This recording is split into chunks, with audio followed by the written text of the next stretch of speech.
接下来的课程将会是以蝴蝶为主的款式合集蝴蝶造型合集，各种形态、各种技法、各种上色流程都会给大家详细的演示12种蝴蝶哦。好了，我们开始进入到课程吧。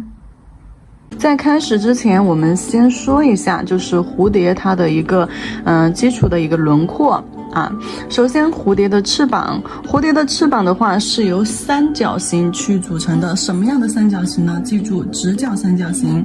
我们先给它画一下，对，它最原始的一种几何形态就是这种直角三角形这种直角三角形，它会有一个角，它会非常的长就有一个角要稍微长一点，有一条边线要长一点，然后这个边线的话，我们给它就是说操作的稍微短一点，对，这条边线会操作的稍微短一点。然后蝴蝶的形态的话，我们怎么去给它确定呢？比如说我们在画的时候，最常用的一种定型的方式就是 X。没错 ，X。好，比如说我在这边画一个胖一点的 X。好，胖一点的 X， 然后我在旁边我再画一个瘦一点的 X， 就是两个 X 挨着，两条线挨得比较近。好，这个 X 的中间再给它加一条横线，这个横线是干嘛的呢？是区分大小翅膀的然后我们在上方这个角延伸出去，好，画一个你觉得适合的长度的翅膀就是你要根据甲面的宽度来确定这个翅膀的一个长度以及它的一个边线。好，收回来一个三角。好，这边延伸出去，两边尽量做到同一个水平高度，两边翅膀的话尽量在同一个水平高度水平线。好，对下来。然后蝴蝶的翅膀其实是有点带镜像原理的，就比如说这个水平线我们把它拉出来。镜像原理是什么意思呢？好，这上面的两对这上面的这对大翅膀给它对折下来，它是呈现这样子的一个状态，对不对？好，那你看，好，两边上下就成镜像，但是呢，我们下方的翅膀没有跟它一模一样去对称，也不会比它大只会比它小。小多少呢？大概小中线到这个边线的1/2从这个位置。好，从这个位置下来，它的这个90度角在哪里呢？大翅膀在这里，在这里。最长的那条边在哪里呢？最长的这条边在这里，大翅膀的在这里，小翅膀的在这里。能够理解了吧？能够理解了吧？这个是蝴蝶的翅膀形态最基础的一种几何形态。好，这个是 X 定线比较胖，比较就是说稍微开一点的时候，那稍微这种窄一点的呢，画出来的翅膀蝴蝶就会相对的可能要瘦一些。那你看就可能会稍微的瘦一点，就一个胖一个瘦。好难受。好，一个胖一个瘦，然后几何形态给它解析了之后，然后蝴蝶翅膀它的形态就非常的多了。首先它的这个翅膀是一个几何形的话是一个三角形。那么我们真正的在画蝴蝶翅膀的时候，可以这样子就是说工工整整的吗？当然可以，但是更多的时候咱们的蝴蝶是一种美态是一种美丽的象征。那么它的形态的话不会带就是说很直的一些线条，基本上它的形态都是带弧线波浪边或者是带弧线，线条不会出现直。任何美丽的浪漫的事物，它的线条都是有曲线的，只有时尚感强烈、锋利感强烈、攻击性比较强的一些图案，比如说几何，它才会去带直线。那么我们这个翅膀就要给它稍微胖一点胖一点，每一个线条3个线条边都要开始往外鼓。那我这里就画一个浅一点的比如说本身它是这样子的一个直的三角。好，每一个线条边都要开始往外稍微鼓动。好，往外稍微鼓一点，对，对，就对，线条稍微往外鼓一点。好，然后这个转弯这个直角的位置就不能再是直角了，可能得要是一个圆弧，略过来。好啦，那线条回过去，哎，就它的翅膀会变成这样子一个胖胖的形态。包括小翅膀也是。你看线条都可能会带一点弧度，把一个三角形撑成一个那种胖胖的感觉。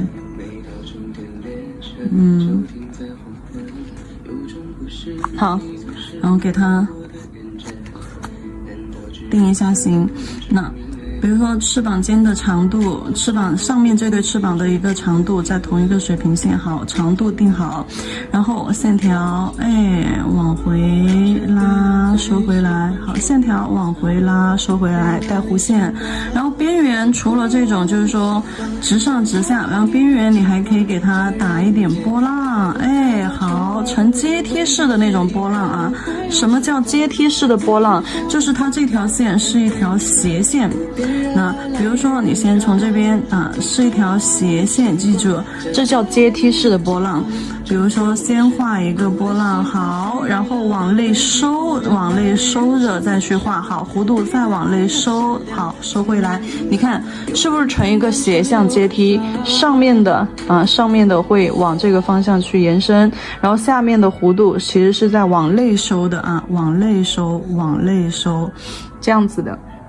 这是蝴蝶翅膀的形态。那很多宝子如果说你画成了这种感觉我就觉得它美感会缺很多。然后小翅膀也是一样的，好，这里带一点弧度，好，直线全部变成弧线。那尖尖，两个尖尖，重点的两个尖尖在哪里？一般是在这个小翅膀这个尖儿，下方这个尖儿，好，大翅膀上方这个尖儿，这两个尖儿可以往上下延伸往上下去延伸，让它整体的话是一个上下延伸一般我们要加深的，比较注重的就是这个和这个4个角。然后你看这个如果说没有呈阶梯式的翅膀的话，就是出来，对，你看没有呈阶梯式的翅膀出来，它可能就没有那种蝴蝶的翅膀形态感了，就感觉就整体有点比例失衡。现在能理解了吧？关于蝴蝶的一个翅膀形态，你可以是这种带裙边的，你也可以是就是不带裙边的。那像这种裂变过来，它就是一般就是不带裙边的。好，比如说它就可能只有这条线稍微有一点弧度，就可能这条线稍微有一点弧度。好，然后这边就直接一个 S 型弧线就下来了，然后到90度角这里转角收线收回去。那就这种翅膀，更多的就比如说我们的第一排合集的第一排呢，好，看一下然后这边弧线往外扩，好，这边弧线往外扩，就感觉是一个吃胖了的三角形从一个三角形变成一个胖嘟嘟的窝窝头，就是那种感觉。好，OK。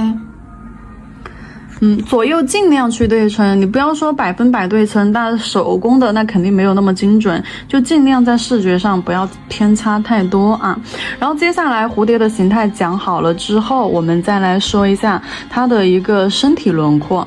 身体轮廓，我们常见的蝴蝶身体轮廓的话，我最简单的就是啥？我最简单的就是给它画一个这种椭圆形。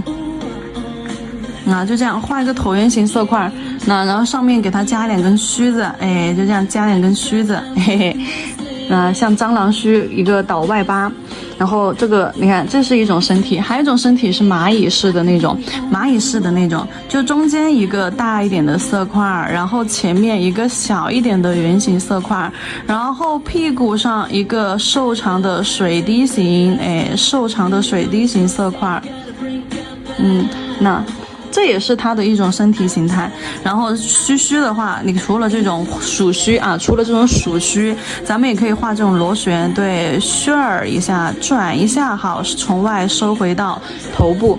为什么从外收回到头部呢？因为这样子我们比较好确定线条的长短以及方向，不容易出错。从外往内拉，啊，然后呈现一种起笔实，然后线条慢慢勾回到脑袋这里，线条慢慢变虚，成一种这种射线啊虚线，就这样子的一种运笔方法。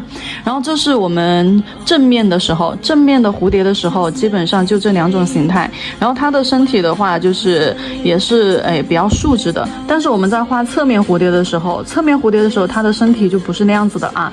侧面蝴蝶的时候，身体不再是这种垂直的一条线，而是什么呢？而是一条弧线。这个弧线可以往左，也可以往右。这是我们侧面的时候它的身体啊。侧面的蝴蝶身体是不会打直的，是弯的。是弯的。然后那比如说你先确定它的中间身体的部分，你永远记住这个中间身体的部分就是翅膀汇集的这个地方啊，大翅膀小翅膀全部汇集到它中间身体这个色块这里啊，翅膀全部是由中间这个色块这里延伸出来的。然后头部啊这些，头部啊屁股啊这些都是在它的身体翅膀以外的，明白了吧？好，然后侧面的先确定它中间身体的这个色块之后，你要想着它整体是一条虚线啊，是一条这样子的弧线弯曲的。那么的头不要在正上方，往前移一点，好，头往前一点，好，然后屁股好往下这样子弯曲往前一点，画成一个长长的水滴形。 OK， 身体像不像一个蚂蚁？然后它的触角的话就是这样往前，对，也是这样弯的往前延伸啊，整体形成一个月牙形的弧度。好，对，往前弯，收回到脑袋前面来。然后脚一般就是5、6条、4、5条的样子啊。脚的话就这样画转折，一条短线，一条长线，一条短线，一条长线，就这样交叉。好，就给它非常精细的勾在这儿。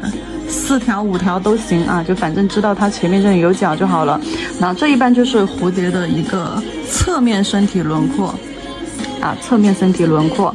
然后再来说一下蝴蝶的骨架子。因为在开始操作之前，我需要先把它的一些基础结构给你们讲清楚，不然的话不讲清楚基础结构，咱们在画的时候，那可能我跟你说这个线条简单，但是你可能理解起来这个线条就有点难。好，然后再说一下，就是它的蝴蝶翅膀中间的这个骨架，最基础的一个骨架，哎呀。像这些都不用说了，对吧？这些就画一条杠杠，画一条杠杠，或者是翅膀边缘画几根线进来的，这些都太简单了。我们就说这种骨架，这个骨架只要你找到了它的一个基础，就是路线图啊，就找到它的一个基础结构之后，你会发现蝴蝶翅膀骨架线条看似杂乱，其实相当简单，相当之简单。首先翅膀的骨架的话有几个部分组成啊，首先我们来看一下蝴蝶翅膀的骨架，第一个形态水滴形，画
占3/4啊，留1/4。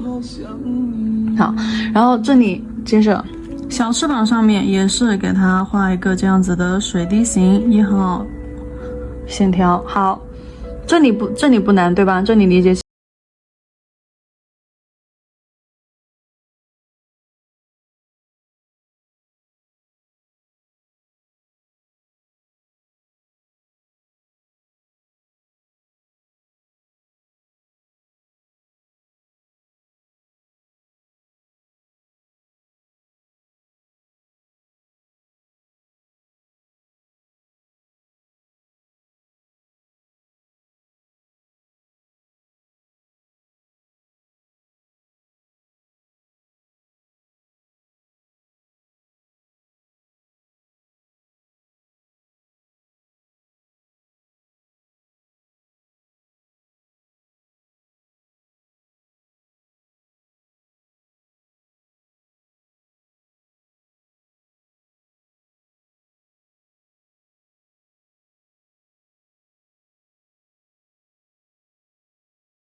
2条线啊，一条搭在侧边轮廓，一条搭在下边轮廓就好了。这就是蝴蝶的翅膀骨架。哎呦，这就是蝴蝶的翅膀骨架。然后如果说我们在画的时候，你们可能还需要注意一些细节，就是线条与线条相搭的时候，如果说你的线条与线条相搭的时候比较生硬啊，比较生硬是为什么呢？那比如线条和线条连接的这个角落这个区域，那你可以把这个色块加重，就线条与线条相交叉的这个角，就基础课里面咱们那个晕染课的那节课不是讲了大理石纹的万能公式吗？哪个地方粗，哪个地方细，线条与线条，比如说这条线与边线相交接的时候，这里是不是就形成了一个尖角？那把这个尖角给它圆润化，然后这个线条看起来就没有那么生硬了。比如说我们画一个这样子的叉子啊，竖叉子，你会看着这条线非常的生硬，但是我把这个竖叉子这个三角区给它填圆润，那就这条三角区给它填的圆润一些。好，你是不是突然就觉得这个竖叉子没有那么生硬了，一下子那种沟壑感，那种连接感是不是就更好了，对吧？好，然后翅膀的那个骨架你就大概率就按照这样子的一个轮廓去画就好了啊，不管是什么样的形态，你就永远记住中间水滴形，然后从3条边线上面搭线过来。好，3条边线上面搭线过来，那这么去画也 OK 啊，或者是什么呢？或者是这样子中间一个水滴形啊，好，旁边搭过来，然后中间搭一个 Y 字连过来，好，下边搭上，那这种也可以啊，或者是画上瘾了。或者是那你中间直接一条 Y 字形引领全场，好，中间直接一条 Y 字形连接过来，好，然后再搭一些线条在3个边上去，那这种形态也是可以的。蝴蝶翅膀骨架 get 了吧？那没有什么难的了吧？好，把这些基础理论、基础结构自己在纸上面跟着演练一遍，找一下手感感觉。